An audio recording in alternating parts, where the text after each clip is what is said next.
Hi everyone, myself Garima. I'm final year medical at GMC Siddharth Nagar. तो आज story time होने वाली है और इसके थ्रू मैं आपको मेडिकल कॉलेज के बारे में गाइड भी करूंगी और साथ में आपको रैगिंग के बारे में भी बताऊंगी। तो अपनी सीट बेल्ट बांध लो क्योंकि बहुत आगे तक जाना है। तो 2021 में जब मैंने नीट का एग्जाम दिया था तो I had secured all India rank 19,799 और इस रैंक पे मुझे जीएमसी सिद्धार्थ नगर अलॉट हुआ था। शायद तुम्हें पता हो तो 2021 में total 9 new medical colleges open हुए थे, जिसमें से one of the medical college GMC Siddharth Nagar भी था। तो ये कॉलेज अलॉट हुआ। हमारा बैच इस कॉलेज का फाउंडर बैच था, तो हमारे ऊपर कोई भी सीनियर नहीं था जो हमें गाइड करे। तो जब हम क्लास आते थे तो वहाँ पे हमसे जिनसे जेआर मिलते थे तो उनके थ्रू हमें थोड़ी थोड़ी गाइडेंस मिलती थी और हम चीजों को सीखते थे और हमें पता चलता था क्या करना है और क्या नहीं करना है। तो इस वीडियो के थ्रू मैं तुम्हें मेडिकल कॉलेज के लिए गाइड करूंगी और मैं बताऊंगी कि मेडिकल कॉलेज में एंटर करते टाइम कैसे रहना है। एमबीबीएस में क्लासेस के रिगार्डिंग कुछ रूल्स होते हैं जो तुम्हें फॉलो करने मैंडेटरी है। First and most important rule, MBBS के फर्स्ट डे से लेके एमबीबीएस के लास्ट डे तक तुम एमबीबीएस की क्लासेस में तभी एंटर कर सकते हो जब तुम एप्रिन पहने हो। No apron no entry. Apron एकदम मैंडेटरी होता है, टीचर्स अलाउ ही नहीं करेंगे। चाहे तुम फर्स्ट डे आए हो कॉलेज में, तुम पे एप्रिन नहीं है तो भी तुम एंटर नहीं कर सकते। तुम बिना एप्रिन के क्लास में नहीं आ सकते। तो कुछ लाना मत लाना अपने साथ, एप्रिन लेके ही कॉलेज जाना। और रही बात एप्रिन की, किस टाइप का एप्रिन चाहिए, तो वो तुम्हारे कॉलेज वाले बता देंगे तुम्हें, तो मैं इस बारे में कोई डिस्कशन नहीं कर रही हूँ यहाँ पे। सेकेंड थिंग, पंक्चुअल रहना। अगर तुम्हारी क्लासेस की टाइमिंग 10 o'clock है तो तुम्हें 9:50 पे पहुंच जाना है वहाँ पे, क्योंकि जो सीनियर मोस्ट फैकल्टी होते हैं ना बहुत पंक्चुअल होते हैं और वो फिर एंट्री नहीं देते हैं।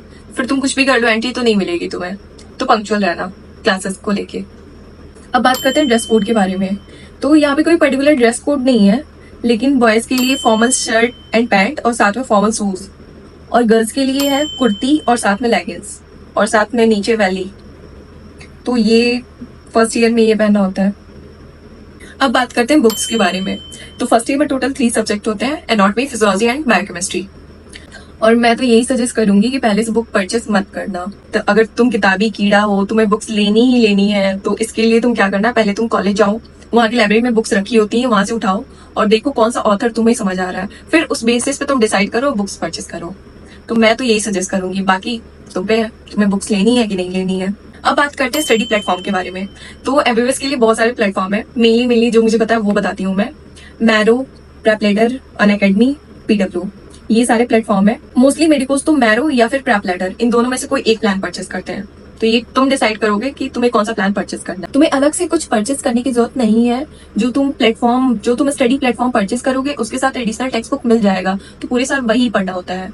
बाकी तुम अपने साथ में 2-4 नोट्स बुक भी ले आना, क्योंकि मतलब जो क्लास में तुम्हारे लेक्चर्स होंगे तुम उसको राइट डाउन करोगे उस पे। फिर मेन चीजें मैंने कवर कर दी है। मैंने क्लासरूम के बारे में बता दिया है, मैंने बुक्स के बारे में बता दिया है, मैंने स्टडी प्लेटफॉर्म के बारे में बता दिया, तुम्हारा ड्रेस कोड बता दिया, ये मेन चीजें तुम्हें बता दी है। अब बात करते हैं रैगिंग के बारे में। मतलब कमेंट सेक्शन में ऐसे कमेंट्स आते हैं, वो बस सुनना चाहते हैं कि हाँ यहाँ पे रैगिंग होती है। ऐसा कुछ नहीं है। रैगिंग पहले के टाइम पे होता था, अब कोई रैगिंग नहीं होती है। सारे कॉलेज रैगिंग फ्री कैंपस बने हुए हैं, तो कोई भी रैगिंग नहीं होती है। अगर हम बात करें बॉयज में तो 95% रैगिंग नहीं होती है, और अगर गर्ल्स में बात करें 98% रैगिंग नहीं होती है। कोई रैगिंग नहीं होती है। सारी कॉलेजेस रैगिंग फ्री कैंपस बने हुए हैं, तो यहाँ पे कोई रैगिंग नहीं होती है। तो तुम बिल्कुल मत सोचो कि रैगिंग होनी है। तो आई होप ये वीडियो यूजफुल रही होगी। अगर किसी टॉपिक पे वीडियो चाहिए हो तो कमेंट करना। Okay, bye.